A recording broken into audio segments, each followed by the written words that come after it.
Bismillahirrahmanirrahim. Alhamdulillahi wa kafa. Wassalatu wassalamu ala al-habibil mustafa wa ala alihi wa sahbihi ahli tuqa wal wafa. Subhanaka la ilma lana illa ma 'allamtana innaka antal alimul hakim. Rabbi shrah li sadri wa yassir li amri wahlul 'uqdatam min lisani yafqahu qawli. Wala haula wala quwata illa billahil aliyyil azim. Amma ba'd. Jadi pada hari ini kami akan membentangkan berkaitan pemakaian kaedah idza dhaqal amru ittasa'a, idza tasa'al amru dhaqa dalam isu solat jamak dan wudu bagi petugas kesihatan pada musim COVID-19 di Malaysia. Jadi kita mulakan dengan maksud kaedah ini sendiri. Apakah yang dimaksudkan dengan idza dhaqal amru ittasa'a, idza tas'al amru dhaqa? Jadi kita pergi satu-satu, kita pecahkan kepada dua term. Pertama, idza dhaqal amru ittasa'a. Maksud idza dhaqal amru ittasa'a, maksudnya adalah apabila sesuatu perkara itu sempit, hukumnya menjadi luas. Ini secara asas maksudnya. Dan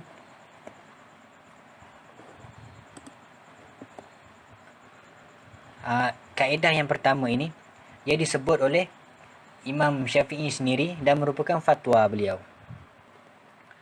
Akasnya pula lepas idza dhaqal amru ittasa'a ni, ayat yang kedua idza tas'al amru dhaqa. Jadi ini adalah akasnya. Maksudnya apabila sesuatu itu longgar atau luas, hukum menjadi sempit. Dan kaedah idza tas'al amru dhaqa ni disebut dan dijelaskan oleh sebahagian Syafi'iyah ataupun disebut oleh Ibn Abi Hurairah. Lalu Imam Ghazali rahimahullah ta'ala menggabungkan kedua kaedah ini, idza dhaqal amru ittasa'a, idza tas'al amru dhaqa, di dalam kitabnya Al-Ihya, dan menyebutkan Imam Syafi'i dan menyebutkan setiap perkara yang melebihi atau melampaui had yang sepatutnya, maka ia berbalik kepada hukum asal. Jadi ini maksud yang pertama ni, idza dhaqal amru ittasa'a, idza tas'al amru dhaqa. Apabila sesuatu perkara tu sempit, ada masyaqqah di situ, ada kesulitan. Jadi ada Islam dengan sifatnya yang anjal, yang mudah, ada jalan penyelesaiannya. Tapi di sana ada juga syarat yang perlu diikuti. Nak menunjukkan Islam ni mudah, tetapi tidak boleh kita permudah-mudahkan. Itu sifat Islam tu sendiri. Islam ya'lu wa la yu'la alai. Islam tu tinggi dan tak ada yang tinggi daripada Islam tu sendiri. Jangan sampai kita permudah-mudahkan agama Islam ni sehingga agama Islam ni hilang ketinggian dan kemegahannya. Sebab tu akasnya izat tasal amru dhaqa, dan apabila perkara tu terlalu luas atau longgar, dia kembali kepada hukum asal. Kita sempitkan semula. Inilah yang dimaksudkan dengan idza dhaqal amru ittasa'a, idza tas'al amru dhaqa. Jadi kita pergi kepada dalil-dalil dan sandaran kaedah. Okey, dalil-dalil dan sandaran kaedah. Kita tengok daripada Al-Quran. Dalil daripada Al-Quran, surah Al-Hajj ayat yang ke-78. Allah sebut, "Wama ja'ala 'alaikum fid dini min haraj." Maksudnya, ia tidak menjadikan kamu menanggung sesuatu keberatan dan susah payah dalam perkara agama. Banyak lagi sebenarnya dalil daripada Al-Quran ni. Antara yang lain, wa kulu washrabu wala tusrifu, dan makanlah serta minumlah dan jangan pula kamu melampau. Dan kita terus pergi pada dalil daripada As-Sunnah, diriwayatkan oleh Abu Hurairah radhiyallahu anhu, innama bu'istum muyassirina walam tub'atsu mu'assirin. Maksudnya, sesungguhnya kalian diutuskan untuk menjadi pemudah cara, bukan memberi kesusahan dan kesukaran ataupun kesulitan. Ini dalil. Jadi kita terus pergi kepada contoh. Sebelum tu Ana terlupa. Kaedah idza dhaqa al-amru ittasa'a, idza ittasa'a al-amru dhaqa ni juga adalah merupakan pecahan daripada kaedah al-masyaqqah tajlibut taisir. Dia merupakan salah satu pecahan daripada al-masyaqqah tajlibut taisir. Jadi kita pergi kepada contoh pengaplikasian kaedah. Jadi kebanyakan di dalam kitab Muktabarah, kitab-kitab Muktabarah, kitab Turas, menyebutkan 3 situasi ataupun 3 tempat pengaplikasian kaedah idza dhaqa al-amru ittasa'a ni sendiri kan. Apabila sesuatu perkara tu sempit, diperluaskan. Dan 3 tempat ni ataupun 3 situasi ni, 3 keadaan ni dijawab sendiri oleh Imam Syafi'i ketika beliau ditanya tentang perkara-perkara ni. Yang pertama, ada orang bertanya kepada Imam Syafi'i, boleh ke kalau seorang isteri ni melantik lelaki lain untuk menjadi walinya, kan? Apabila dia kehilangan atau kematian suami ketika permusafiran. Jadi menggunakan kaedah idza dhaqa al-amru ittasa'a, Imam Syafi'i mengharuskan. Jadi tengok, itu contoh yang pertama. Dan kita pergi ke contoh yang kedua ataupun situasi kedua. Imam Syafi'i ditanya, bolehkah berwuduk dengan menggunakan bekas, dan bekas tu diperbuat daripada baja ataupun najis. Dan pada masa tu tak ada bekas lain selain bekas yang diperbuat daripada baja dan najis tu je. Jadi Imam Syafi'i mengharuskan juga, diperbolehkan berwuduk dengannya menggunakan kaedah idza dhaqa al-amru ittasa'a. Dan yang terakhir, yang ketiga, yang disebut berulang-ulang di dalam kitab-kitab Muktabarah, Imam Syafi'i ditanya tentang seorang yang solat, dan apabila dia solat, ada lalat menghinggap di pakaiannya, dan sebelum lalat tu menghinggap pakaiannya, dia telah menghinggap di najis. Faham? Dia menghinggap di najis, dan kemudian lalat tu lepas dia travel ke najis tu, apabila dia pergi ke najis tu, dia travel pula ke pakaian orang yang sedang solat. Jadi Imam Syafi'i mengharuskan walaupun najis tu masih basah, kan? Menggunakan kaedah idza dhaqa al-amru ittasa'a. Dan perkara ini juga adalah umumul balwa, perkara yang sukar, sulit untuk dielakkan. Jadi kita pergi kepada contoh semasa, contoh pengaplikasian semasa. Contoh pengaplikasian semasa terdapat di dalam laman web rasmi Mufti Wilayah Persekutuan, di mana sahnya wuduk seorang suami ni apabila bersentuhan dengan isterinya. Bila perkara ni dibolehkan. Ada yang bertanya kepada Mufti Wilayah Persekutuan tentang seorang lelaki ni, dia tak larat untuk mengambil wuduk, dia sakit, terlantar dan tidak larat untuk mengambil wuduk. Dan kalau dia dapat ambil wuduk sekalipun, dia tak larat untuk menyapu anggota badannya dengan air wuduk. Jadi soalannya, sah ke kalau isterinya mengambil wuduk untuknya? Jadi di dalam sini disebabkan ada kesulitan, ada masyaqqah, berdasarkan, tapi dalam keadaan ini juga Mufti Wilayah Persekutuan sendiri dengan AJK-AJK-nya meletakkan banyak juga syarat selepas membenarkan. Jadi ia dibenarkan walaupun tak berlapik. Jadi ini adalah satu maslahah, adalah satu, orang kata, salah satu kemudahan Islam terhadap penganutnya. Jadi tapi ia tidak boleh berterusan. Dia tidak boleh berterusan kerana ada satu kaedah menyebutkan al-masyaqqah tuqaddaru biqadariha. Masyaqqah ni, kesulitan ni hanya berlaku pada sekadar kadar pada ketika kesulitan tu ada saja.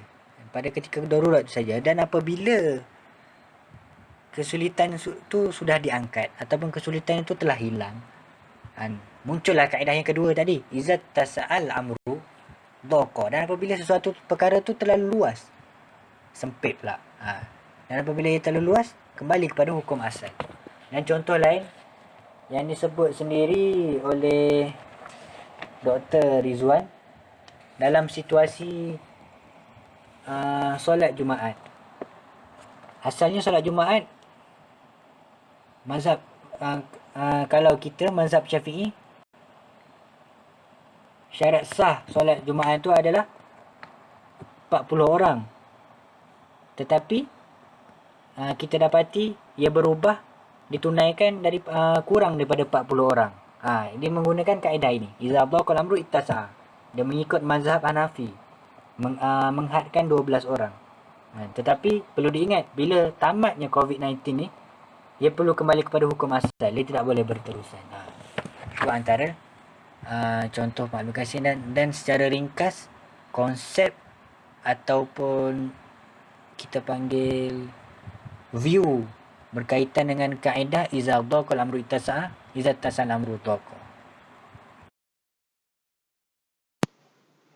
Konsep solat jamak dan wuduk. Yang pertama kali, mari kita lihat konsep solat jamak. Apakah yang dimaksudkan dengan solat jamak? Jadi solat jamak ni membawa maksud menghimpunkan dua solat di dalam satu waktu dan melaksanakannya secara takdim, yakni pada awal waktu, dan juga takhir pada akhir waktu. Jadi waktu solat yang dibolehkan jamak ialah yang pertama waktu solat zuhur dan asar, yang kedua waktu solat maghrib dan isyak. Kita lihat pula hukum pelaksanaannya. Jadi solat jamak dibolehkan berdasarkan beberapa faktor seperti musafir, hujan lebat. Bagi faktor hujan lebat ni khas untuk orang yang berjemaah di masjid dan faktor-faktor lain. Tetapi setiap faktor tersebut ia mempunyai perbezaan pandangan di kalangan imam mazhab. Seperti mazhab Syafi'i, bagi pandangan mazhab Syafi'i, solat jamak boleh dilaksanakan disebabkan faktor musafir, hujan lebat dan ketika wukuf di Arafah. Tetapi tidak membenarkannya disebabkan faktor sakit ataupun keperluan mendesak. Namun begitu, sebahagian dari ulama yang berpandangan mazhab Syafi'i mengharuskan untuk menjamakkan solat disebabkan ada hajat dan keperluan. Bagi mazhab Maliki, mereka berpandangan solat jamak boleh dilaksanakan sekiranya disebabkan musafir dan hujan lebat. Bagi faktor hujan lebat, bagi mazhab Maliki hanya boleh dilakukan secara jamak takdim untuk solat maghrib dan isyak sahaja.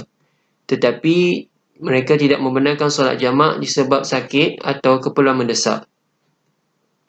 Bagi mazhab Hanbali pula, mazhab Hanbali berpandangan lebih longgar, di mana solat jamak boleh dilakukan sekiranya terdapat faktor musafir, hujan lebat. Bagi faktor hujan lebat boleh dilakukan secara jamak takdim untuk maghrib dan isyak sahaja. Faktor lain seperti sakit dan keperluan mendesak yang menyukarkannya untuk bersolat mengikut waktu yang ditetapkan juga turut dibolehkan bagi mazhab Hanbali untuk menunaikan solat jamak. Bagi mazhab Hanafi, mereka berpandangan agak lebih sempit dari segi hukum pelaksanaan solat jamak itu sendiri.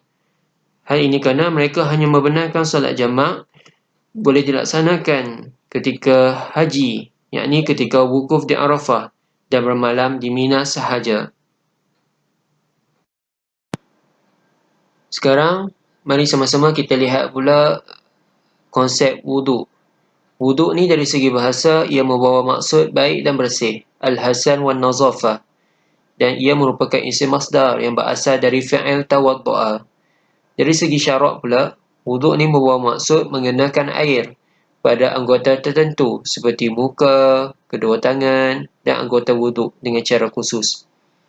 Hukum wuduk terbagi pada dua, iaitu wajib dan juga sunat. Wuduk menjadi wajib ketika hendak melaksanakan ibadah yang diwajibkan berwuduk. Sebagai contoh, solat fardu, solat sunat, ketika hendak menyentuh Al-Quran, ketika bertawaf di Baitul Haram dan beberapa ibadah tertentu yang lain lagi. Bagi hukum sunat pula, setiap masa kita disunatkan untuk berada dalam keadaan berwuduk. Tidak kisahlah sewaktu ketika tidur ataupun ketika belajar dan juga lain-lain lagi. Aplikasi solat jamak bagi petugas kesihatan COVID-19. Adakah dibolehkan sekiranya petugas kesihatan COVID-19 ingin melaksanakan solat jamak? Mari kita lihat. Sekiranya petugas kesihatan COVID-19 berada dalam keadaan kesempitan ataupun kesukaran untuk menunaikan ibadah seperti solat sehingga memaksa mereka meninggalkan perintah Allah Subhanahu Wa Taala, maka guna pakailah kaedah iza daqa al-amru itisa, iza itisa al-amru daqa.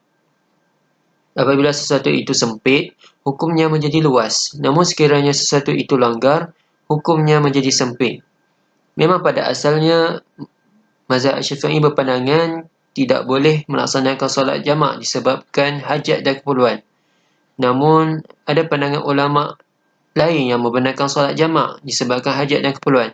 Sebagai contoh, sebahagian lagi ulama yang berpandangan mazhab Syafi'i seperti Al-Qadhi Husain, Abu Sulaiman Al-Khatibi, Al-Ruyani, Abul Qasim Al-Rafi'i dan beberapa ulama lain lagi yang berpandangan mazhab Syafi'i, mereka menyatakan bahawa harus menjamakkan solat disebabkan berada dalam keadaan ketakutan dan sakit. Solat jamak tersebut boleh dilakukan secara takdim maupun takhir. Mereka berpendapat keranganan ini diberikan kepada mereka yang terlibat atau ditimpa sebab-sebab tersebut, dan mereka berpandangan faktor ketakutan lebih utama berbanding faktor hujan lebat. Selain sebahagian ulama bermazhab Syafi'i, mazhab Hanbali juga berpandangan membenarkan solat jamak disebabkan hajat dan keperluan. Mazhab Hanbali ni dia punya pandangan lebih luas lagi berbanding dengan mazhab lain. 8 sebab yang diharuskan menjamakkan solat di sisi mazhab Hanbali seperti yang disenaraikan oleh Syekh Dr. Wahbah Az-Zuhaili, dan di antara sebab tersebut ialah keuzuran dan sesiapa yang terlibat dengan sesuatu perkara yang penting, yakni sekiranya tidak menjamakkan solat akan mengakibatkan kemudaratan. Jadi berdasarkan pandangan yang diberikan oleh sebahagian ulama yang berpandangan mazhab Syafi'i dan ulama di kalangan mazhab Hanbali, maka boleh dilihat bahawa petugas kesihatan yang terlibat dalam menangani virus COVID-19 antara mereka yang terlibat dengan sesuatu perkara yang penting dan getir kerana ia melibatkan nyawa dan tidak boleh sesuka hati meninggalkan tugas mereka kerana dikhawatiri mendatangkan kemudaratan. Oleh itu, ia dianggap sebagai satu keuzuran, maka menjamakkan solat merupakan satu penyelesaian terbaik daripada mereka meninggalkan solat dengan sengaja. Namun demikian, sekiranya petugas kesihatan COVID-19 ingin menunaikan solat jamak, mereka mestilah mematuhi beberapa syarat. Syarat yang pertama, waktu shift bertugas mereka meliputi 2 waktu solat, yakni waktu solat Zuhur dan Asar ataupun Maghrib dan Isyak. Dan sekiranya mereka tidak menunaikan solat secara jamak, boleh mengakibatkan mereka meninggalkan salah satu waktu. Syarat yang kedua, mereka tiada pilihan waktu shift lain. Syarat yang ketiga, mereka terpaksa memakai PPE sehingga tidak boleh membukanya sepanjang bertugas.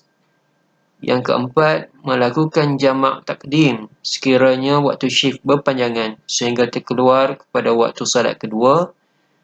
Syarat yang kelima, melakukan jamak takhir sekiranya waktu shift bermula sebelum masuknya waktu salat pertama dan berakhir sebelum terkeluarnya waktu salat kedua. Dan syarat yang terakhir ialah melaksanakan solat jamak tanpa qasar. Baik, seterusnya kita pergi kepada aplikasi wuduk bagi petugas kesihatan COVID-19. Jadi pertama sekali kita perlu tahu mengapa perlu ada aplikasi ataupun kita panggil tatbik kan. aplikasi lah dalam wuduk bagi petugas kesihatan COVID-19 ni sendiri. Kerana mereka ni antara yang berada di dalam kesulitan ataupun berada dalam masyaqqah. Jadi petugas kesihatan COVID-19 ni mereka menggunakan satu alat perlindungan diri ataupun dia pakai satu alat perlindungan diri yang disediakan lah, iaitu PPE. PPE ni adalah Personal Protection Equipment. Jadi PPE ni sendiri dia dapat menghalang anggota fizikal daripada terdedah kepada virus corona ni sendiri lah, ataupun mikroorganisma ni. Dan berdasarkan penelitian, PPE ni ia dapat mengurangkan, tetapi dia tak pun sampai menghapuskan risiko mendapat kejangkitan. Tapi ini adalah salah satu usaha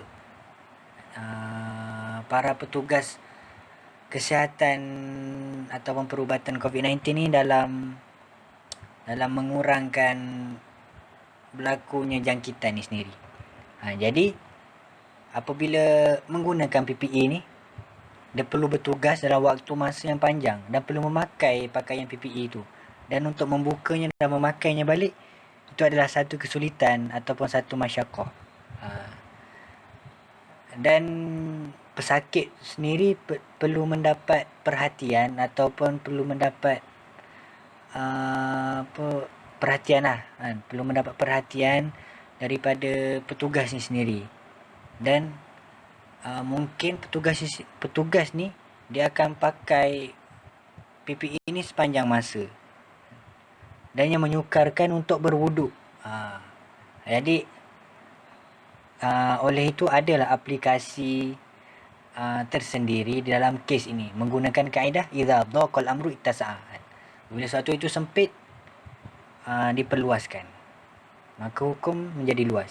Contohnya dalam ni ada masyaqqah, ada kesulitan, takkan nak buka dan pakai balik semula dan sebagainya, dan ia terdedah sangat kepada virus itu sendiri, dan menjaga nyawa itu juga adalah perkara yang sangat penting.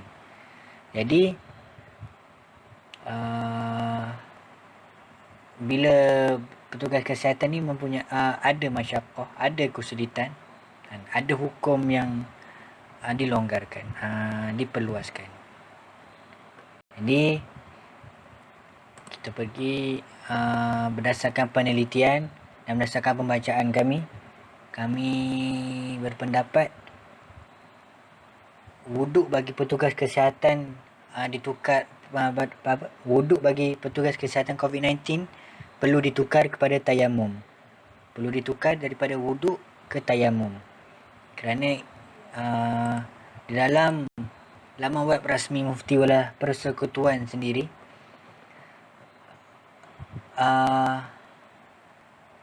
di sana terdapat fatwa yang membenarkan tayamum di atas PPE. Dia menyatakan tayamum di atas PPE ini dibenarkan mengikut sebahagian ulama Syafi'iyah. Ia dikiaskan dengan hukum sapuan tayamum ni di atas jabirah. Jabirah ni pembalut luka. Jadi ada lagi perbincangan yang mengatakan pendapat yang muktamad ialah seseorang yang dia tak boleh bersuci dengan air atau debu tanah. Dia tak boleh bersuci dengan dua ni. Dia dipanggil berada dalam keadaan faqidut tahurain. Dia berada dalam keadaan ketiadaan dua alat untuk bersuci. Dia tiada air dan tiada debu. Jadi hukum mereka yang faqidut tahurain, ketiadaan dua alat untuk bersuci ni, hukumnya dia tetap wajib untuk solat 5 waktu. Dan dia hendaklah melaksanakannya walaupun tanpa wuduk dan tayamum, kerana dia berada dalam keadaan masyaqqah ataupun dalam keadaan keuzuran. Solatnya sah sebab ianya adalah wajib, tapi perlu diqadha. Jadi teruskan, lepas tu okey. Dan dalam kaedah untuk bertayamum ni sendiri, apabila kita proceed untuk membenarkan tayamum di atas PPE, maka dia terdapat dua wajah ataupun dipanggil dua pandangan, seperti mana yang dihikayatkan oleh Syekh Abu Muhammad dan anaknya, iaitu Imam Al-Haramain, Al-Ghazali dan ulama selain mereka. Pendapat pertama ialah wajib menyapu pembalut itu dengan debu. Jadi wajib menyapu PPE itu sendiri dengan debu, seperti mana wajib menyapunya dengan air. Tapi pendapat yang lebih sahih di sisi ashab, dan pendapat ini diputuskan oleh Al-Mawardi dan Al-Baghawi juga lain-lain, bahawa tak wajib sapu dengan debu, tapi sapu dengan selainnya. Sebab apa? Sebab debu tanah ni sifat debu tanah ni sendiri adalah lemah. Jadi ia tak memberi kesan apabila disapu atas ha'il, iaitu atas perkara yang menghalang pada kulit.